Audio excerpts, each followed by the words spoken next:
Hello everyone, it's day 3 of the challenge and today we are going to do this effect.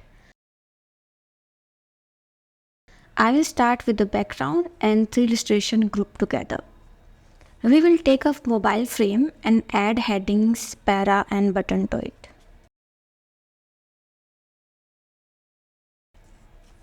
Now let's add illustration and drag the first illustration to the front and add background to it. Do the same for all the screens. Now let's change the position of the background element of the other 2 screens.